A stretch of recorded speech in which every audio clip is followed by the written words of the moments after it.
Pode se assentar um pouco.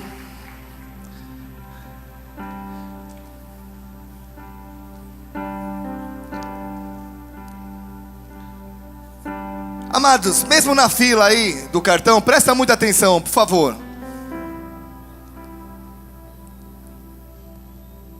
Queridos, esse mês nós teremos algumas surpresas para as mulheres da igreja.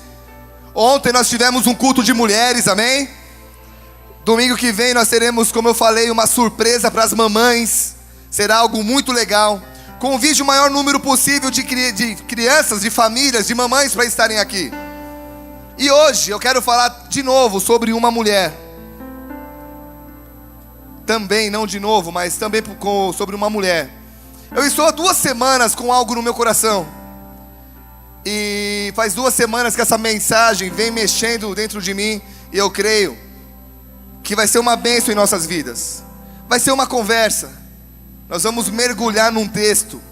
Queridos, esse texto mexeu tanto comigo, que para você ter uma ideia, eu estou desde as 5 da manhã preparando a mensagem, já com vários rabiscos num monte de lugar na minha casa. Sempre que vem algo no meu coração, eu risco, escrevo, digito.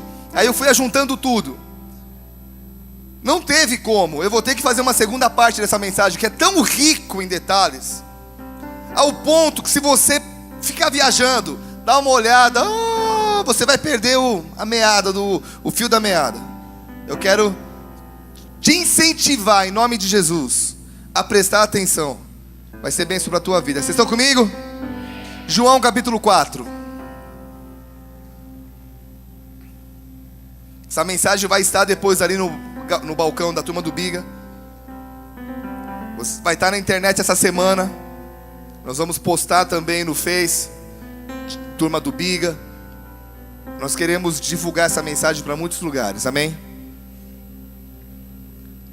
João 4:1. Quando, pois, o Senhor veio a saber que os fariseus tinham ouvido dizer que ele, Jesus, fazia e batizava mais discípulos que João, se bem que Jesus mesmo não batizava e sim os seus discípulos, deixou a Judéia, retirando-se outra vez para a Galiléia, e era-lhe necessário atravessar a província de Samaria. Chegou, pois, a uma cidade samaritana chamada Sicar, perto das terras que Jacó dera a seu filho José. Estava ali a fonte de Jacó. Cansado da viagem, assentara-se Jesus junto à fonte, por volta da hora sexta. Nisto veio uma mulher samaritana tirar água, e disse-lhe Jesus: dá-me de beber. Queridos, algo me chamou a atenção logo no começo desse versículo, desse texto. Logo no capítulo 6, a Bíblia diz: estava ali Jesus na fonte de Jacó, cansado da viagem. E ele se assenta ali, por volta da hora sexta, mais ou menos meio-dia. Agora, o que me chamou a atenção é, por que a Bíblia relata isso? Aumenta só um pouquinho. Tá com vergonha? Por que a Bíblia relata essa fraqueza de Jesus? Não seria mais fácil a Bíblia dizer: Jesus chegou na fonte e encontrou uma mulher? Mas a Bíblia não fala isso. A Bíblia fala que Jesus chegou meio-dia, ele estava cansado e com sede, e ainda pede para uma mulher: me dá de beber. Por que expor isso? Por que expor a humanidade de Jesus? A Bíblia nos fala nesse texto de um encontro de Jesus com uma mulher de Samaria. E no coração de Jesus havia um alvo, aquela passagem pela fonte. Ele, como filho de Deus, ele conhecia aquela mulher, ele sabia quem ela era. Ele sabia das necessidades dela. Mas ele sabia que para se alcançar um objetivo, era necessário fazer um planejamento. E aqui nós vemos algo, não precisa abrir, mas quem estiver anotando, João 1,14 diz: e o verbo se fez carne e habitou entre nós, cheio de graça e de verdade, e vimos a sua glória como como do unigênito do Pai. Jesus, quando ele tem um objetivo, ele faz um plano. Ele tinha um objetivo de nos ministrar, e ele veio lá em carne e fez isso. Quando ele olha para essa mulher, ele tem um plano, e ele diz assim: eu preciso chamar a atenção dessa mulher. E por quê? Porque ele queria mostrar para ela uma grande lição, e ele queria propor para ela uma mudança radical de vida. Mas para isso ele se manifestou sendo igual a ela. Ele não demonstrou nenhum tipo de orgulho por ele ser judeu e ela não. E aqui eu dou um pause e eu quero te explicar algo. A Bíblia diz que os judeus não se davam com os samaritanos. Por quê? Porque depois do reinado de Salomão, eu preguei sobre isso esses dias, o filho dele, Roboão, por não saber administrar, causa uma divisão no reino. E fica o reino do norte e o reino do sul. O reino do sul, eles continuam adorando a Deus, mas o reino do norte, por tanto pisar na bola, eles são levados cativos para a Mesopotâmia. E lá, eles não conseguem manter a sua cultura, eles não conseguem ficar só servindo a Deus, eles não conseguem ficar só com as mulheres do seu povo. E quando eles são liberados para voltar para Samaria, eles voltam com outras mulheres, eles voltam com outras crenças, outras culturas. E aí quando o povo do sul olha aquilo, eles dizem: cara, vocês estão malucos? Como é que vocês voltam sem a essência do nosso povo? Vocês perderam a coisa mais preciosa. Quer saber de uma coisa? Fica vocês aí e nós aqui. E eles acabaram tendo uma rixa tão grande que eles foram excluídos do convívio dos judeus. Então, havia tipo que um certo orgulho dos judeus por não terem se contaminado com as culturas externas, como o povo da região norte. Quando Jesus está passando por ali, ele sabia que precisava fazer algo para que essa mulher o ouvisse. Por quê? Porque o preconceito era de ambas as partes. Às vezes você ouve assim, pessoas dizendo: ah, o rico tem preconceito com o pobre. Mas é dos dois lados. Quantos pobres têm preconceito com os ricos? Sempre há os dois lados. Às vezes eu já conheci pessoas de cor. Todo mundo tem preconceito comigo. E quando eu olho a atitude dele, eu falo: não, é você que é preconceituoso. E aí, nesse outro lado, aqui também estava acontecendo isso. O povo de Israel, o povo do norte olhava assim e dizia: aí, seus metidos, vocês estão se achando, né? Então um não conversava com o outro. Enquanto o do sul falava seus traidores, os do norte falavam seus metidos. Então ficava esse jogo. E Jesus sabia que se ele chegasse ali como judeu, ela não ouviria, nem daria bola para ele. Então ele não chega demonstrando orgulho por não ter se contaminado, mas ele demonstra uma necessidade real. A Bíblia diz que ele estava cansado e estava com sede. Hebreus 4,15 diz, Hebreus 4,15, eu preciso abrir, mas anote, vale a pena. Hebreus 4,15 diz: porque nós não temos sumo sacerdote que não possa compadecer-se das nossas fraquezas, antes foi ele tentado em todas as coisas, a nossa semelhança, mas sem pecado. Queridos, Deus nunca vai te exigir algo que ele não tenha te dado antes. Amém? Lembra do povo de Israel? O povo de Israel, quando vai sair do Egito, Deus diz assim para eles: pega o ouro dos egípcios, bata nas casas e pede para eles entregarem ouro para vocês. A Bíblia diz que o povo de Israel sai milionário do Egito. No meio do caminho Deus diz o quê? Me tragam uma oferta. Que oferta? A oferta que eles tinham recebido lá no Egito. Queridos, por favor, você não está mais cansado que eu, então por favor, repita comigo, trabalha, vem comigo aqui. Deus pediu uma oferta que ele já tinha entregado para o povo ali no Egito. Amém. Imagina, ali na Eucaristia, não, Egito. Amados, Deus nunca vai te exigir o que ele não te deu antes, mas também ele nunca vai te exigir uma postura de vida sem te dar um exemplo. Escute, em toda a Bíblia nós vemos pessoas sendo usadas como exemplo. Vamos lá, Adão foi um exemplo de desobediência. Noé, exemplo de fidelidade e coerência. Abraão, um exemplo de José, foi um exemplo de perseverança. Davi, um exemplo de determinação. E aí nós chegamos em Jesus e vemos a sua vida sendo o maior exemplo que nós poderíamos seguir. E o que ele faz aqui? Para dar exemplo para um povo, olha para mim, Jesus queria que nós nos tornássemos a imagem e semelhança dele, amém? O que ele faz? Olha o que a Bíblia fala, Filipenses 2, 5-7. Tende em vós o mesmo sentimento que houve também em Cristo Jesus, pois ele, subsistindo em forma de Deus, não julgou como usurpação ser igual a Deus. Antes, a si mesmo se esvaziou, assumindo a forma de servo, tornando-se em semelhança de homens e reconhecido em figura humana. A Bíblia diz que esse homem que tinha o governo dos céus e da terra se deixa chegar à exaustão e vai ao encontro de uma mulher. Queridos, ele era e ele é o Filho de Deus. Se ele fizesse uma mínima oração, Deus já tinha feito sair água da rocha lá em Moisés. Você acha lá com Moisés, você acha que ele não faria com o filho dele? Claro que faria, mas Jesus se deixa ficar com sede, se deixa ficar cansado para conseguir chamar a atenção de uma moça. Ele vai ao encontro de uma mulher que já tinha vários preconceitos, e ele sabia que se ele chegasse como judeu, ela nem conversaria com ele.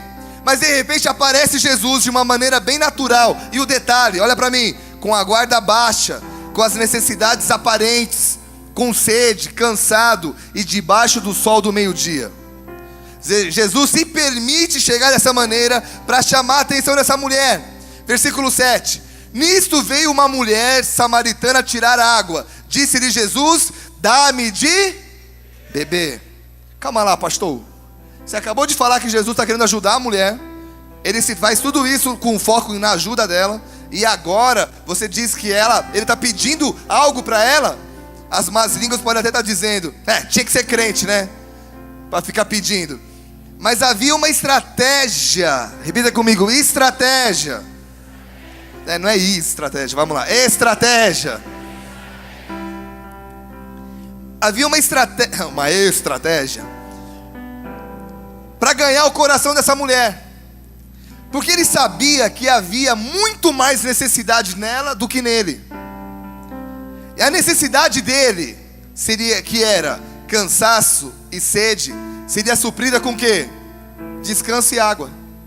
Mas a dela nem todo o dinheiro do mundo supriria.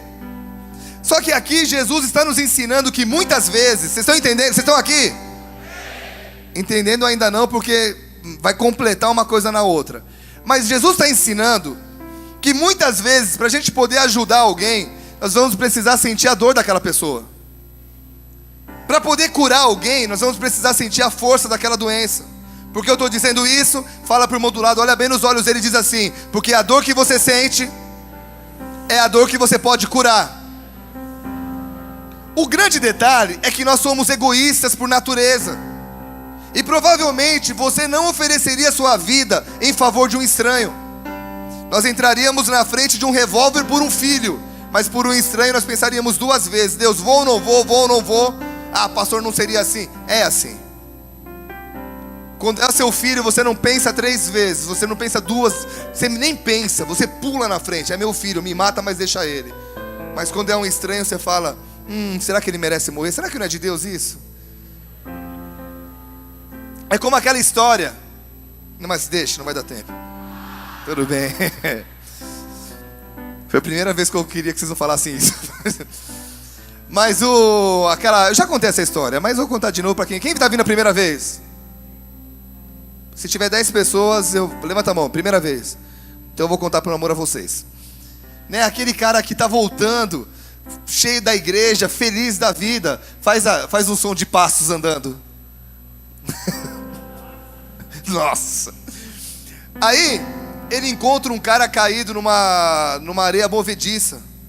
Aí ele olha pro cara e diz assim, o cara da areia movediça: me ajuda. Passou um monte de gente, ninguém ajudou. Aí chega você, crente, o cara cristão. Ele olha e fala: eu vou te ajudar.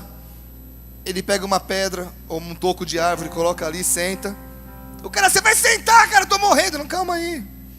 Quero falar para você sobre um amor. E o cara começa: eu quero falar sobre o amor de Deus. Eu vou contar meu testemunho. O cara: pode contar, me ajudando. Então tá bom. Quando eu estava na barriga da minha mãe teve um problema. E sabe aquela pessoa que dá uma volta para contar o testemunho? Pois é, o problema dela era sério. Mas pensa em algo. Pensa comigo. Olha nos meus olhos. O cara: eu não consigo nem me mexer. Então, olha só. Ele vai, conta o testemunho e o cara vai afundando. Quando ele chega aqui, o cara fala assim: você quer conhecer a Jesus? Ele: eu conheço quem você quiser, mas me tira daqui. Então repete o coração: eu peço perdão, quantos pecados você fez? E começa contando a lista, faz uma cura interior. Trabalhava com a Neuza, o cara. Aí, começa a trabalhar, falar, o cara se converte. Ele falou, tá bom, agora eu vou te ajudar. Quando ele vai ajudar o cara, ele olha, você tem uma cara que vai se desviar. Fica aí, tchau. Morre, mas morre salvo. Queridos, por um estranho, talvez nós faríamos isso. Por um filho, a gente tiraria na primeira, pularia no buraco.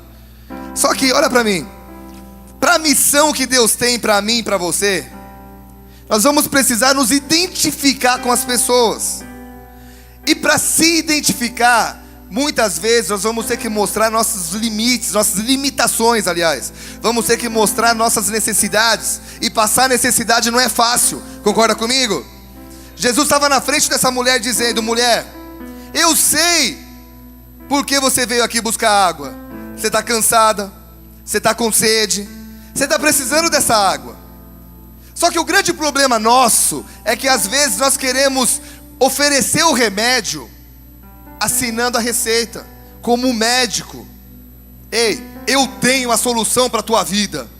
Fala para o irmão do lado, eu e você não temos a solução. Nós conhecemos a solução. Queridos, o médico dos médicos é Jesus. Ele é a solução, amém?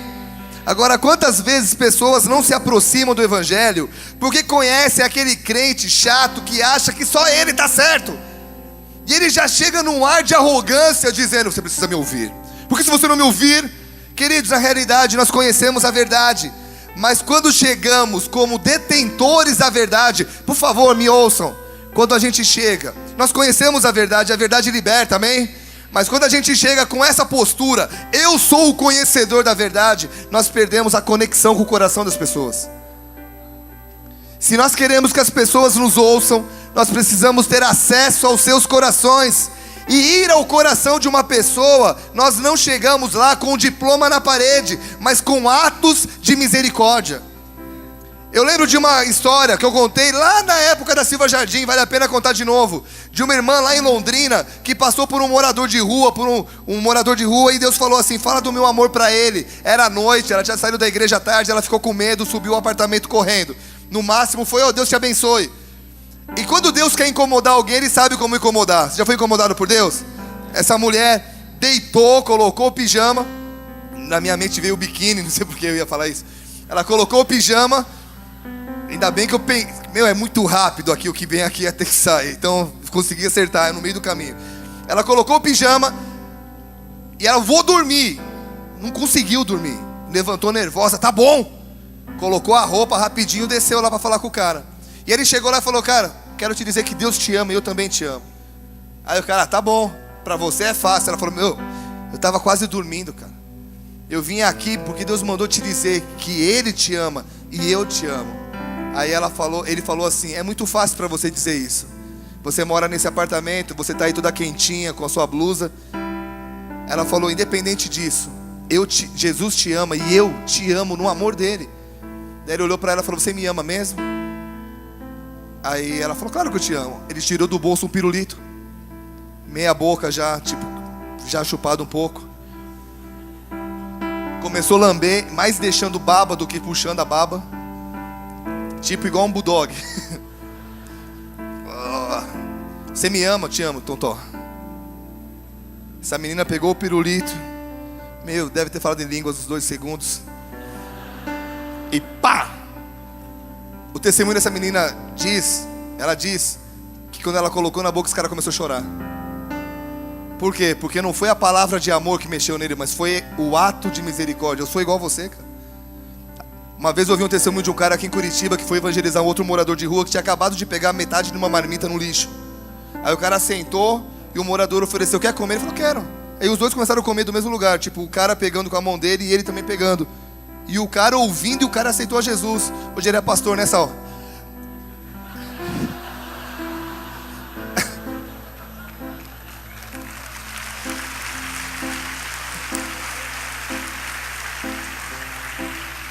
Essa parte do sal é brincadeira, mas o testemunho é verdade.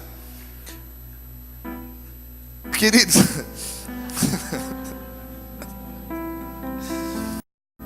Meu Deus, para eu voltar agora tá difícil. Quando nós passamos por momentos difíceis, quando nós passamos por necessidades, nós começamos a ver o mundo de outra maneira. Os nossos olhos se enchem de misericórdia e com isso nós conseguimos pensar como outra pessoa pensa e nós conseguimos enxergar o mundo como outra pessoa enxerga. Quando você tem um chefe que nunca passou dificuldade financeira, ele não vai te tratar como um cara que já passou. Quando você tem um patrão, um chefe, que nunca teve um problema de doença na família, quando você chega com um problema de doença, o cara não tem misericórdia de você. Ele vai sugar o teu couro e não tá nem aí. Mas quando o cara já teve um problema, ele fala, eu sei o que você tá sentindo, cara. Vai lá, cuida da tua família, cuida da tua esposa, cuida do teu filho. Depois você vem pra cá. Não, desconta não, você trabalha outro dia, mas vai lá, cara, cuida da tua família. Tudo depende da postura do chefe, se ele passou ou ele não passou por isso. Por isso que muitas vezes é difícil pedir conselho para quem não passou por aquilo que você está passando. Como é complicado se abrir para alguém que não entende sua dor, que não conhece esse caminho que você está passando. Quantas vezes Deus quis te equipar para isso? Quantas vezes Deus quis te equipar para poder falar, ei, eu sei o que você está passando, e no meio da sua preparação, você se irou contra Deus e achou um culpado. Geralmente o culpado é o pastor, é Deus, o pastor e a igreja. E Deus dizendo, cara, você não está entendendo, eu estou te equipando para um dia alguém poder se aconselhar com você e você dizer, eu sei o que você está sentindo, porque eu também senti. É por isso, queridos, que eu sei que quando eu exponho as minhas dificuldades, aquilo que eu já tive de problema na área sentimental, na área financeira, existem pessoas que depois chegam para mim e dizem assim, pastor, eu me identifiquei com o seu testemunho, e se Deus agiu na tua vida, vai agir na minha também. Mas eu já ouvi pastores dizendo, você não pode falar dos teus problemas, você não pode expor a tua vida. E eu penso comigo, como não? Se é essa exposição que me conecta com o coração das pessoas. É a pessoa olhar e dizer, pô, esse cara não é porque ele é um pastor que ele não passa por isso. Pô, esse cara é um ser humano, eu me identifico com ele. E olha o que Deus está fazendo com ele, vai fazer comigo também. Amém? Um outro detalhe aqui, queridos, que no versículo 8... olha o versículo 8. Os seus discípulos tinham ido à cidade para comprar. Calma lá. A Bíblia não fala que um dia Jesus estava com seus discípulos e aí eles estavam com fome.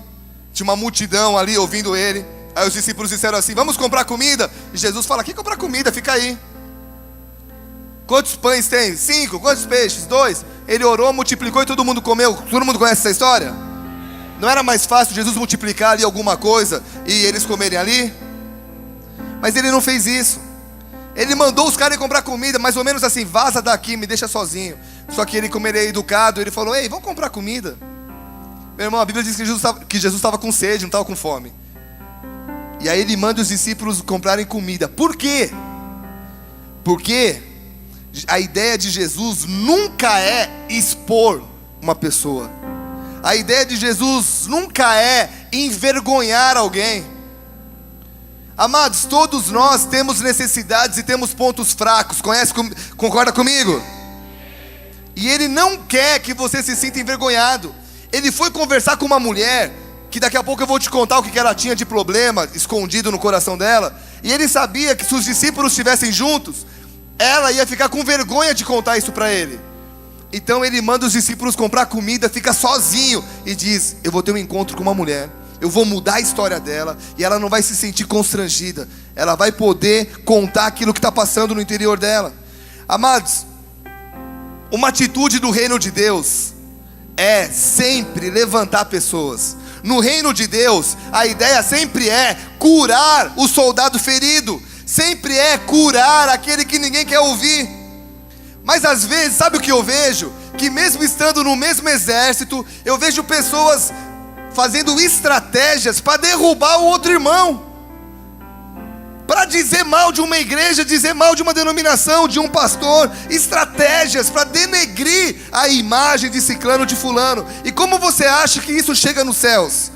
Como uma atitude louvável? Ou eu vou desmascarar o fulano? Ou como uma atitude incoerente com o reino que você diz servir?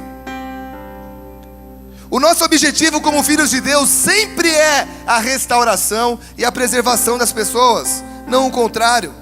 Por isso que na Bíblia está cheio de ensinamentos sobre amor, sobre perdão, sobre a segunda milha. Assim como amar é uma decisão, perdoar também é. Vocês estão aqui?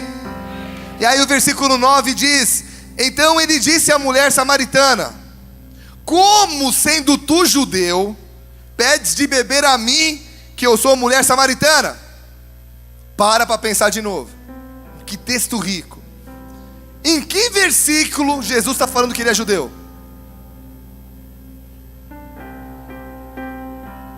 Se ela tivesse visto que ele era judeu, ela não teria conversado nem um pouco, ela não teria nem chegado no poço.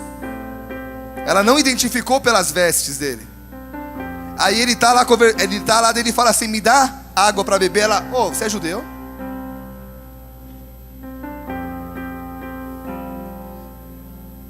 Como é que ela soube que ele era judeu? O quê? Não entendi. O sotaque. Você estava tarde? Servindo. Não vale. O sotaque, a linguagem dele. É a mesma coisa alguém chegar aqui e dizendo: oxe, tudo bem? Você é baiano? Não, sou de Porto Alegre. Você tá bom. Oxe, bah. Uma vez, a Bíblia diz que Jesus estava sendo preso. E aí os discípulos, Jesus falou para Pedro assim: você vai me negar 3 vezes. Primeira vez ele nega, segunda vez ele nega, na terceira vez, em Mateus 26, 73, diz: logo depois, aproximando-se os que ali estavam, disseram a Pedro: verdadeiramente és também um deles, porque o teu modo de falar te denuncia.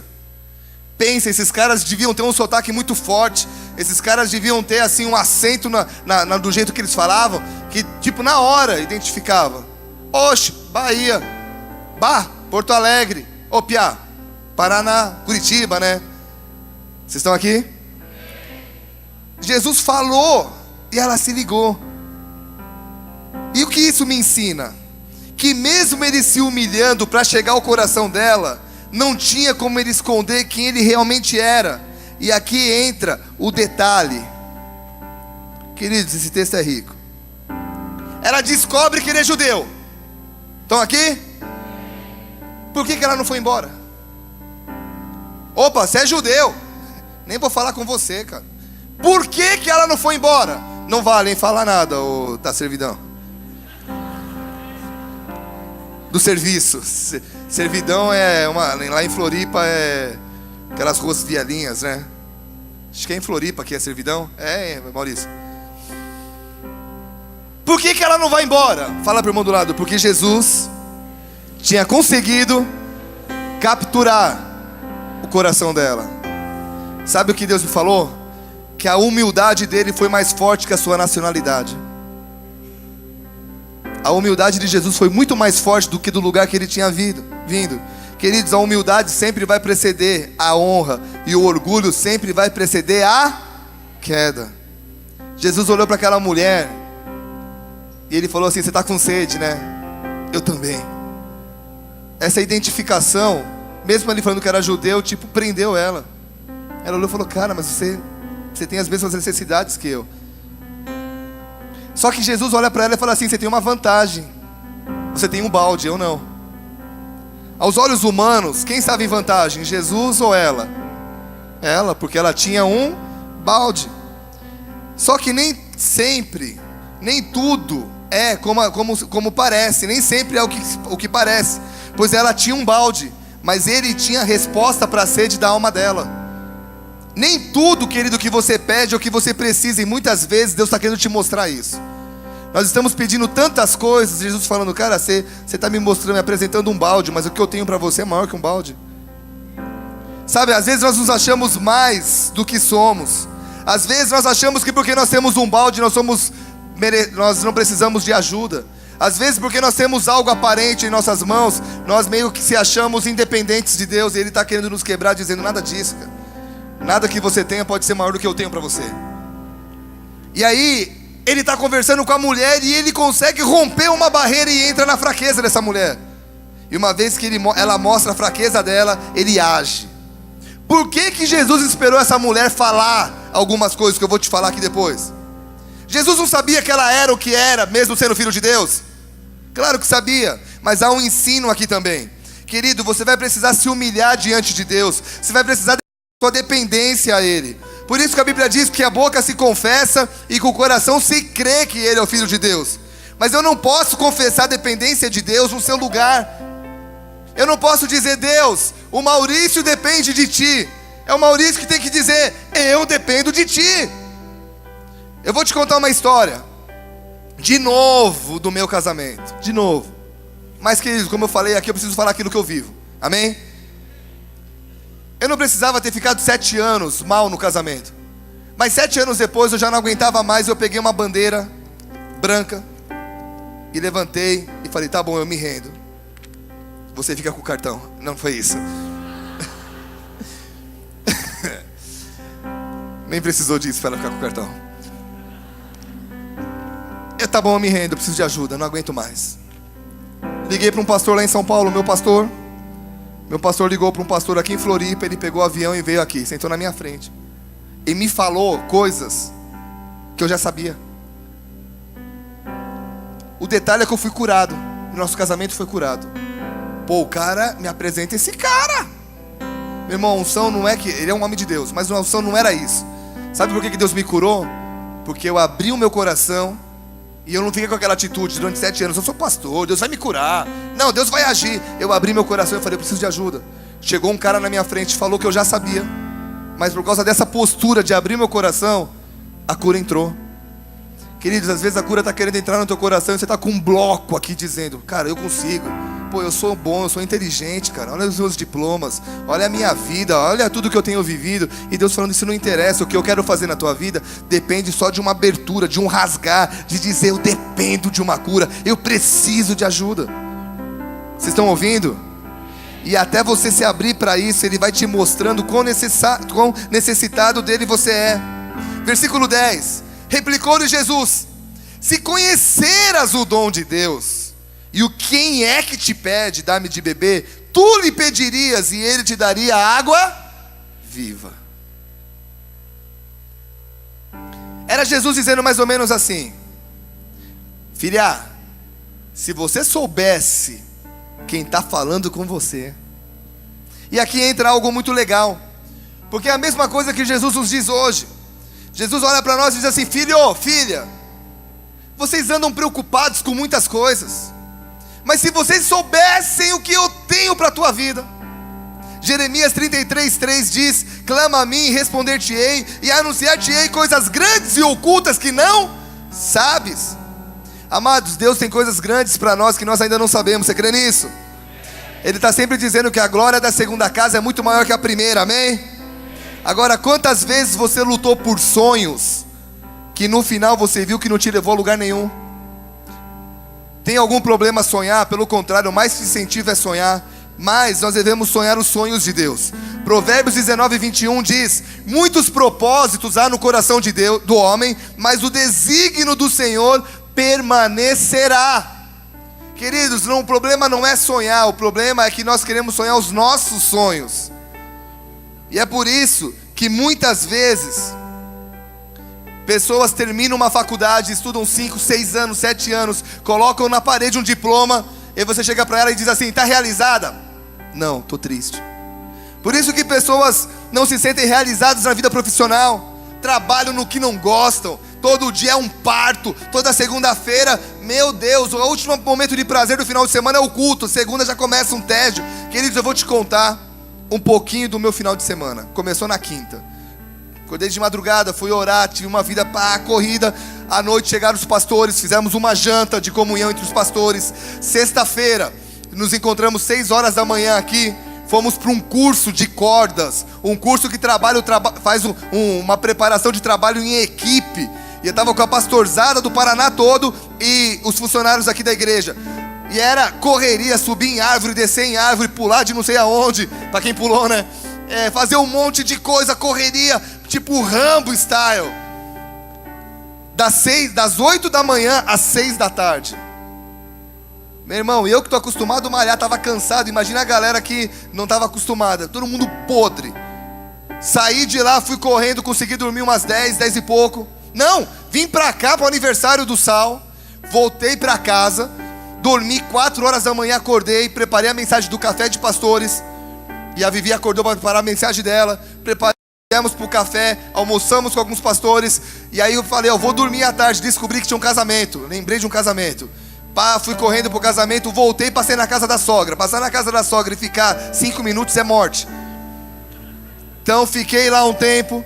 Fui para casa, dormi. Acordei às 5 hoje para preparar a mensagem. Preguei no culto da manhã. Falei, vou conseguir sair um pouquinho mais cedo. E aí eu vou dormir até às 4. Eu saí daqui, era 1h40. Gente aconselhando. Por isso, se eu não ficar hoje para aconselhar, é humanamente impossível. Você vai perguntar, pastor, pulo da ponte ou não? Aí eu vou, pula. Então, talvez vai ter gente aqui para te aconselhar. Correria. Venho correndo, prego no culto da tarde. Conselho uma pessoa comendo. Venho para cá. Olhei para o Sal na hora do louvor. Falei, Sal, eu estou querendo sentar, mas se eu sentar eu vou apagar. Ele quer um Red Bull? Falei, yes. Por que eu estou contando isso? E essa semana começa a semana de oração 4 horas da manhã aqui na igreja, né, com a liderança. Por que eu estou contando isso? Mesmo correndo, eu estou feliz da vida, amarradão, feliz de estar fazendo isso, porque eu trabalho no que eu gosto, gente. Eu não tenho problema nenhum em acordar de madrugada, sentar na frente do computador e falar, Deus, fala comigo, ministra. Esse texto foi uma pira. 5 da manhã e eu lá, daqui a pouco eu falei, caramba, tem que tomar banho para ir para a igreja. As coisas acontecendo, porque eu estou no lugar certo, eu gosto disso. E às vezes eu vejo pessoas que trabalham em lugares que os outros dariam tudo para trabalhar, mas ele não dá valor. Por quê? Porque ele escolheu errado. Pessoas casadas com as pessoas erradas, sabe, frustradas na vida, porque casaram sem amar, casaram devido às circunstâncias. Tudo porque escolheram mal, e tudo porque não submeteram os seus planos aos propósitos de Deus. Jesus está dizendo aqui, está todo mundo aqui? Atalaia, você está aqui? Amém. A mulher, Jesus está olhando para a mulher e está dizendo assim, filha, você está preocupada se eu sou judeu e falo com você? Você está preocupada se eu tenho balde ou não? Se você soubesse quem eu sou. Lucas 10, 41, 42 diz, respondeu o Senhor, Marta, Marta, andas inquietas e te preocupas com muitas coisas, entretanto pouco é necessário, ou mesmo uma só coisa. O versículo 10, olha o que a Bíblia diz nesse texto de João 4. Replicou-lhe Jesus, se conheceras o dom de Deus, e quem é que te pede, dá-me de beber, tu lhe pedirias e ele lhe daria água viva. É mais ou menos assim que ele está falando. Você está preocupada se eu tenho balde ou não, você está preocupada com tanta coisa, mas o que eu tenho para te oferecer é muito maior que as suas dúvidas. Querido, quantas vezes nós nos preocupamos com tantas coisas? Já chegamos no culto preocupados com a conta que nós vamos pagar na segunda, preocupados com o nosso trabalho, preocupados com a nossa família, preocupados com as nossas coisas, preocupados com o carro que ficou lá fora. Toda hora dá uma saidinha, toda hora, sabe? Uma coisa que me deixa triste é eu tendo um tesouro para entregar para as pessoas. Eu penso, vou no banheiro, nem tá com muita vontade, vou no banheiro, vou tomar uma água, vou ver o celular. E Deus tipo assim, ei, o que eu tenho para você hoje, independente de quem é que está pregando, é muito maior do que uma dúvida.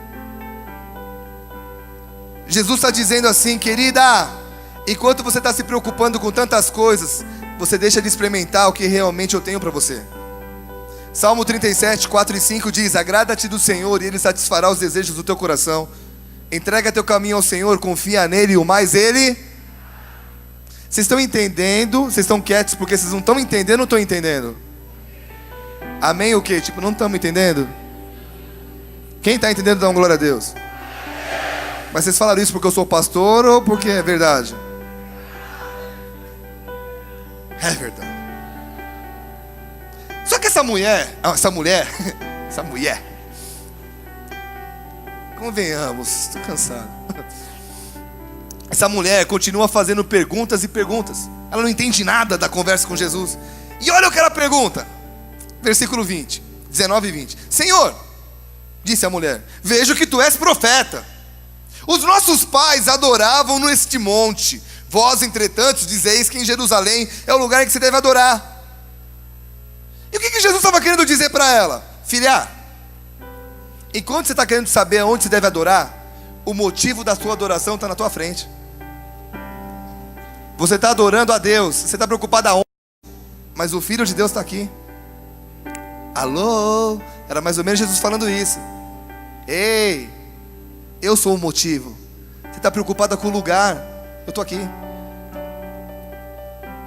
E até hoje as pessoas fazem as mesmas perguntas para Ele. Essa igreja é de Deus ou não é? E aquela visão é de Deus ou não é? Aquele pastor, não, ele não é de Deus. É ou não é Deus? Será que eu mudo de igreja ou não mudo? Ah, eu não concordo com isso. Ah, eu não concordo com aquilo. Ah, não adianta fazer isso. Ah, não adianta fazer aquilo. Pessoas têm 200 mil questões para Deus. Querem questionar o porquê da igreja, querem questionar o porquê do dízimo, querem questionar tudo e todos. Querem ser os Luteros do século 21, querem revolucionar as igrejas. Na real, querem acabar com as igrejas. Querido, cuidado com aqueles, inclusive se estiverem frequentando aqui, que chegam para você em suas células ou na tua orelha e dizem: ei gente, não precisa mais de estrutura, vamos adorar em casa. Nem anda com gente assim, ainda me fala quem é que a gente vai conversar na sala de jiu-jitsu. Eu e o Kaká, não só eu. Porque, gente, foge, isso é uma heresia. A Bíblia diz que no tempo de Jesus as pessoas se reuniam nos templos e de casa em casa. Uma igreja equilibrada anda nos dois lados. Tem uma galera andando por aí, eles frequentam igrejas tentando roubar das pessoas. Não precisa vir na igreja, isso é farisaísmo. Isso, vamos voltar às origens. Que origem, cara? Se a origem é a igreja das duas asas, se a origem é a igreja nos lares e nos templos. Então cuidado, tá? E se for algum líder, me fala, porque aí não é nem na salinha de jiu-jitsu, é no Anhangava.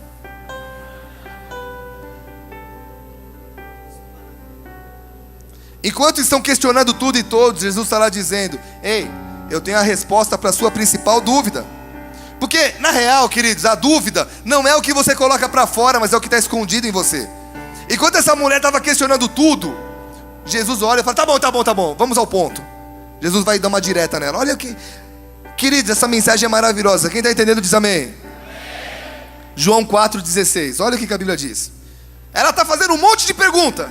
Jesus falou: então vamos ao que interessa. Disse Jesus: vai chamar teu marido e vem cá. Ela está assim, ó: aonde se adora? O que é de Deus? Você é judeu? Você não tem balde? Fazendo um monte de perguntas. Ele olha para ela e fala assim: vai chamar teu marido e vem aqui. Olha o que ela fala: eu não tenho marido. Resplicou-lhe Jesus: disseste bem, não tenho marido. Porque 5 maridos já tivesse, e esse que agora tens não é teu marido. Jesus não, queridos. Intimidade. Era Jesus dizendo assim: querida, olha quanta incoerência. Enquanto você está querendo saber um monte de coisa, você está aí com o marido que nem é o teu. Queridos, se o marido não era dela, é porque o marido tinha uma. Então ela era o quê? A amante. Ele estava dizendo assim: enquanto você está querendo saber um monte de coisa, você está aí vivendo como uma amante, usufruindo de algo que não lhe pertence e desejando ter a vida de outra mulher. Queridos, como é que uma amante pensa? A amante vive sonhando que o marido deixa a mulher para ficar com ela. A amante vive dizendo: quando é que você vai largar dela? Quando é que você vai largar dela? A amante, ela vê as fotos dele com a família no Facebook e fica dizendo: um dia vou ser eu. Ela fica sonhando um sonho que não é dela. A não ser que ela seja amante por safadeza mesmo. Mas a amante que ela quer ficar com o marido dos outros e gosta do cara, ela fica sonhando: puxa, bem que eu podia estar no lugar dessa mulher. E aqui Jesus estava dizendo assim: ei, querida, as suas dúvidas estão escondendo a sua maior necessidade. Você não precisa de resposta, você precisa de cura. Você não precisa ter suas questões respondidas, você precisa ter sua necessidade suprida. E hoje Jesus está aqui dizendo a mesma coisa. Enquanto muitos de nós pagamos de agente de transformação, pagamos de questionadores, eu sou questionador mesmo, a sua maior dor está diante dele. Porque ele olha para você, ele não vê as dúvidas, ele vê o que o seu coração sente. E mesmo que você questione tudo e todos, saiba que dentro de você existe uma necessidade real. que nenhuma resposta humana dará solução, a não ser uma água que vem de cima, a água que mata a verdadeira sede espiritual. Jesus olha para aquela mulher e diz assim: aquele que beber, versículo 14, aquele que beber da água que eu lhe der, nunca mais terá sede. Pelo contrário, a água que eu lhe der será nele uma fonte a jorrar para a vida eterna. Para a vida... Escute, olha onde essa mensagem... Vocês estão entendendo aí, todo mundo? Aqui, está todo mundo entendendo? Vocês estão no Facebook? Bruninho, tudo bem? Está aqui? Mostra as duas mãos. Amém.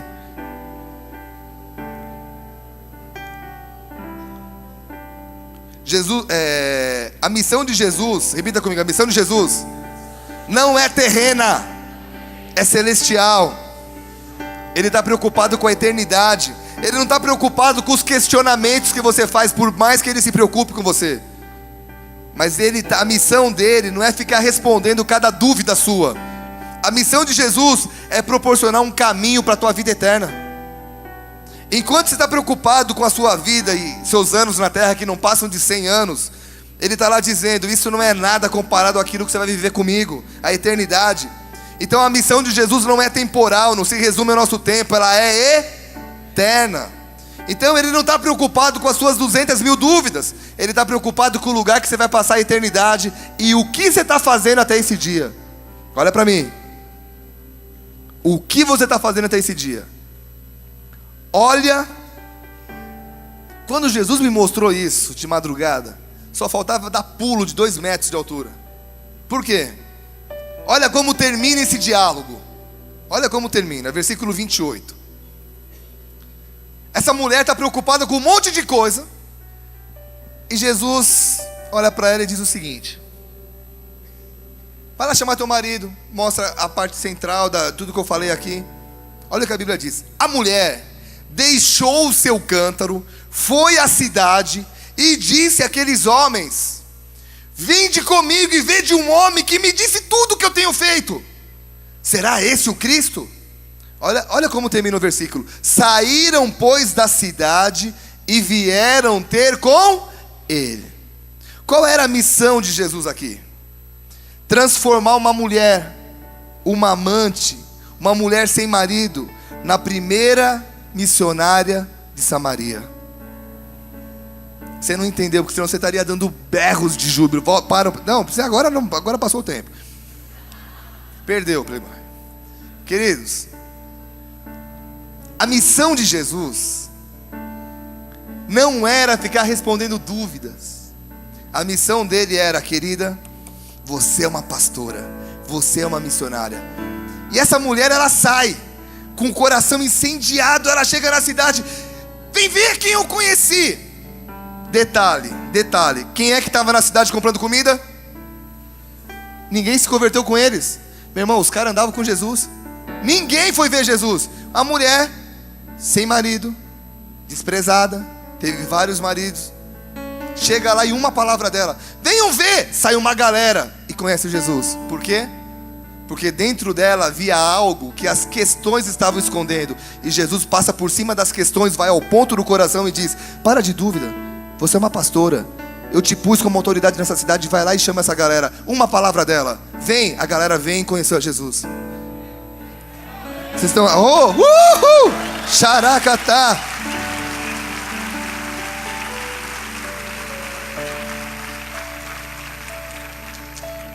Com eles ninguém vem conhecer a Jesus. Uma mulher vai lá, abre a boca e a galera se converte.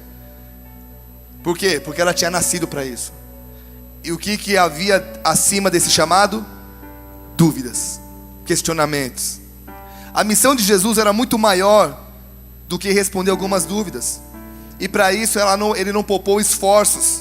Olha o que ele faz. Ele olha para uma mulher, ele fala: eu tenho uma pastora para levantar. Ele dispensa os discípulos. Ele se deixa ficar cansado, com sede, por amor a uma vida, por amor a uma cidade. Porque ele queria usar uma mulher que ninguém dava bola, mas ele falou: eu sei o que há dentro de você. Os homens usaram você, os homens abusaram de você, mas o que há dentro de você é muito maior. O que eu tenho para você é muito maior do que isso. Queridos, Jesus não vai poupar esforços para te mostrar que a missão que ele tem com você é muito maior que as dúvidas que você tem no coração. Às vezes eu vejo pessoas com tantas dúvidas, tantos questionamentos, tantas picuinhas, E Jesus dizendo: para com isso, a missão é maior, o que eu tenho para fazer na tua vida é muito maior. Existem pessoas que ficam o dia todo tentando se defender na internet do que estão falando, do que os amigos estão falando. Meu irmão, dá uma bica nisso e vai pro teu chamado. Sabe, para de ficar se defendendo, para de gastar sua energia em picuinhas, em dúvidas. Eu quero saber isso, e quero saber isso, e estuda coisas para colocar a obra de Deus. Meu irmão, a história mostra que a sabedoria está num tripé: filosofia, ciência e teologia. A ciência explica tudo, a ciência prova tudo, a filosofia explica tudo, a teologia se crê. Existem pessoas querendo crer em Deus através da filosofia e através da ciência. E Deus falando: cara, você não vai me explicar e você não vai me provar. Você tem que me entender. Você tem que crer, aliás. Tem pessoas querendo entender. Quando eu entender de Deus, eu me abro. Ele falou: você não vai me entender nunca. Como entender um cara que vê um cego, pega a lama, gospe no barro, faz uma lama e joga no olho do cego? Como entender um cara assim? Como entender um Deus que pega o filho dele e põe na terra para ser crucificado por amor de um povo que iria xingá-lo, iria cuspir nele? Não dá para entender Deus, querido. Com Deus a gente crê. Quando Deus fala assim: faz, faça. Por que eu estou aqui nessa igreja e está tanta gente me ouvindo e essa mensagem vai chegar em tantas pessoas? Por quê, querido? Porque quando Deus falou: vai embora para Curitiba, eu vim. Eu nasci para morar aqui, eu nasci para estar em Curitiba. E eu posso querer ir para qualquer outra cidade, a unção está aqui no Paraná. É a mesma coisa dessa mulher. Essa mulher foi para a cidade dela e uma palavra dela, uma galera se converte. Sabe, a unção, querido, não está se Ele vai responder as suas dúvidas ou não. Está em você se abrir para o chamado ou não. E se abrir para o chamado, você não tem que ficar testando Deus. Me prova isso primeiro. No dia que eu entender esse texto, no dia que... Meu irmão, como entender um Deus que escreveu o Apocalipse? Como entender um Deus que criou as mulheres? Sério, porque, meu irmão, se não é Deus ajudando os homens a amá-las e entendê-las, a gente não entende. E eu não estou te criticando, eu estou dizendo que você é uma obra muito preciosa de Deus. Ele usou de muita engenharia para criar vocês, irmãos. Aleluia. Será que não está na hora de parar com tantas dúvidas e se deixar ser usado por Ele? De uma mulher, uma cidade ouviu sobre Jesus. Imagina o que Ele pode fazer através da tua vida no dia que você parar de coisinhas. Com quem eu vou casar? Com o que eu vou fazer? E simplesmente rasgar o seu coração e dizer: Deus, eu estou te entregando as minhas dúvidas. Está aqui, ó. O que o Senhor tem para mim? Guia os meus passos. Só posso te dizer: não existe um cara que anda no centro da vontade de Deus que se frustre. Não existe um. O cara pode ter a profissão que for, a mais humilde que for, o cara está feliz. O cara pode trabalhar, ter o salário que for, o cara está amarradão.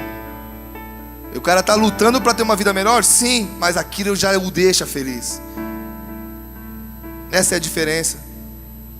Ah, pastor, você fala isso porque você cuida de uma igreja gigante. Eu cuidava de uma igreja com 15 velhinhas. Tinha 30 cadeiras e 15 ocupadas. Foi quando a minha esposa ia comigo lá. E a gente, feliz da vida, a gente fazia bolo de aniversário da igreja para as irmãs lá comerem com a gente. Sabe, 30 cadeiras. Detalhe, a rua era de terra. Eu limpava a cadeira, passava os ônibus ali, levantava aquele poeirão e vinha. Detalhe, eu não pregava como eu prego aqui. Terno, detalhe, verde. Detalhe, abacate. Usava um óculos, detalhe, não era esse. Feio pra caramba. Detalhe, tinha um topete horrível. Lembra, amor? Não, ela nem quer lembrar disso. Meu passado ficou para trás. A Vivi, ela fica com aquele versículo: eu quero trazer à memória o que me traz esperança. Tantos detalhes, e eu feliz da vida. Às vezes eu vejo pessoas com talentos tão grandes, tão preciosos, que outros dariam tudo para ter o que você tem, e você, isso não é nada.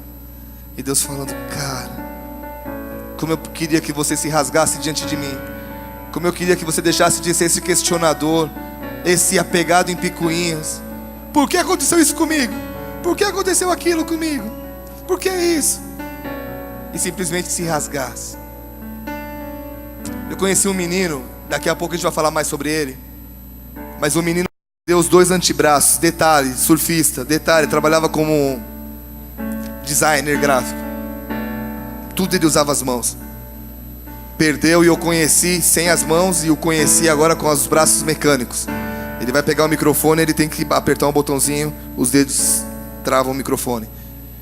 Eu vou trazer ele para pregar aqui ainda.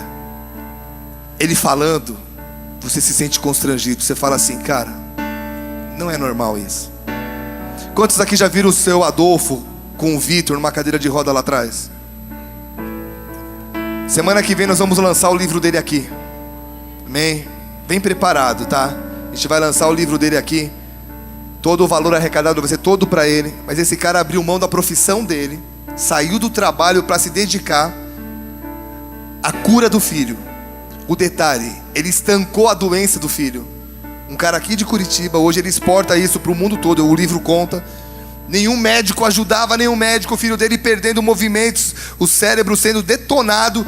E ele foi para os livros e começou a estudar Deus e pedindo, Deus me ajuda, me ajuda, me ajuda. Ele conseguiu um negócio que ele conseguiu estancar a doença. Já era para esse Vitor ter morrido, ó.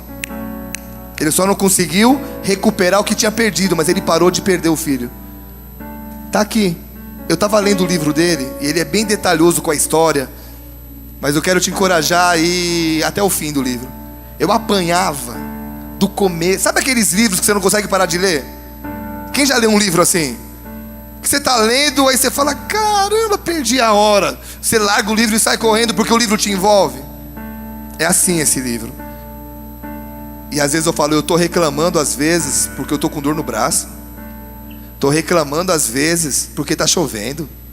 Estou reclamando às vezes porque eu não como no horário. Que é isso?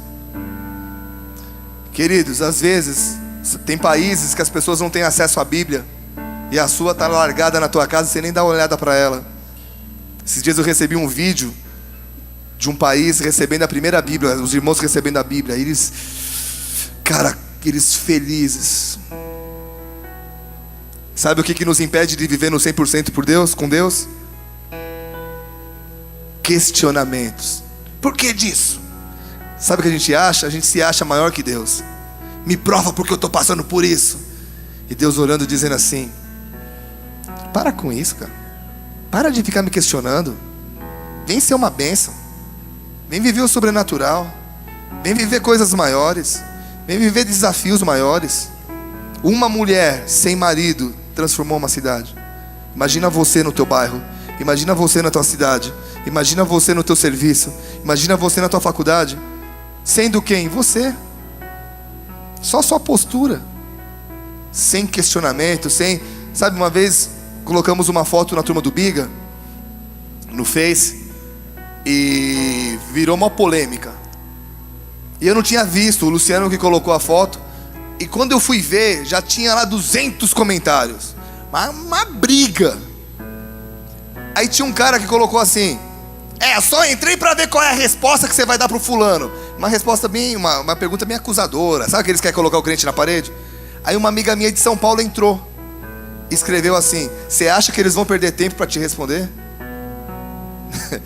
Meu irmão, foi só eu ver aquilo. Liguei pro Luciano e falei: meu, tira.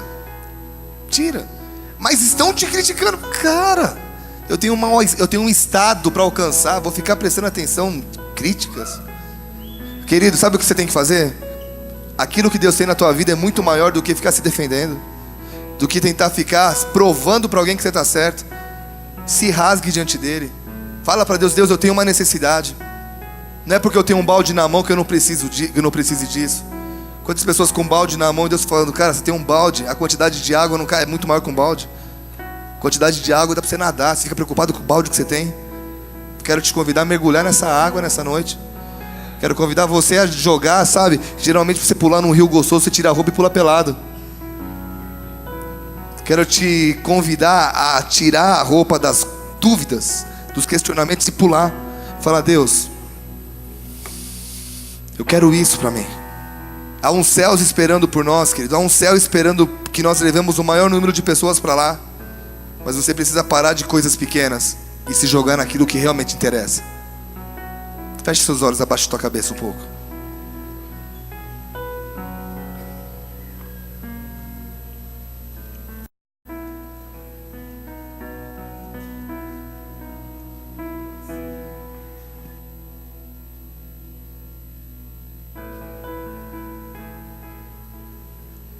Você que entrou aqui hoje pela primeira vez, ou talvez até pela quinta, sexta vez, mas o seu relacionamento com Deus não é como deveria ser. Você não anda com Ele como deveria. Você não está com Ele, você tem vergonha. Você tem questionamentos. O que vão dizer de mim?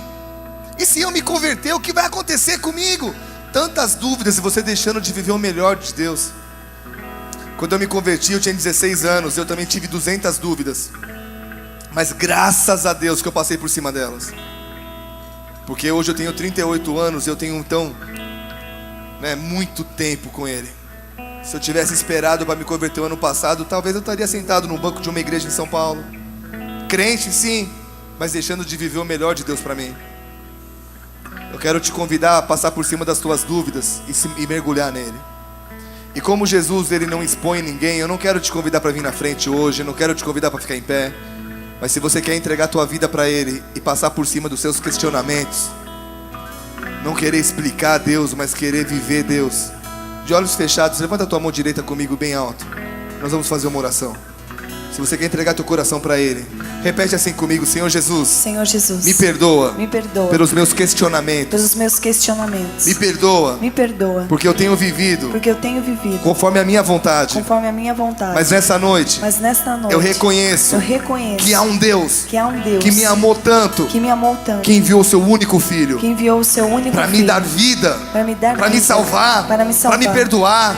Eu reconheço que Jesus é o Filho do Deus vivo, que nasceu, cresceu, morreu, mas ressuscitou ao terceiro dia. É para ti, Jesus, que eu entrego a minha vida, desde agora e para sempre.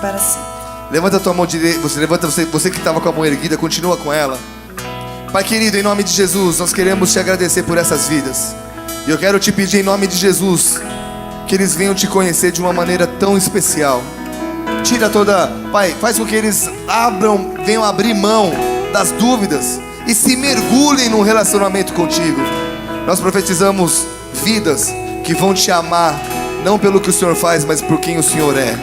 Em nome de Jesus. Sejam bem-vindos, queridos, a uma nova família, uma nova história.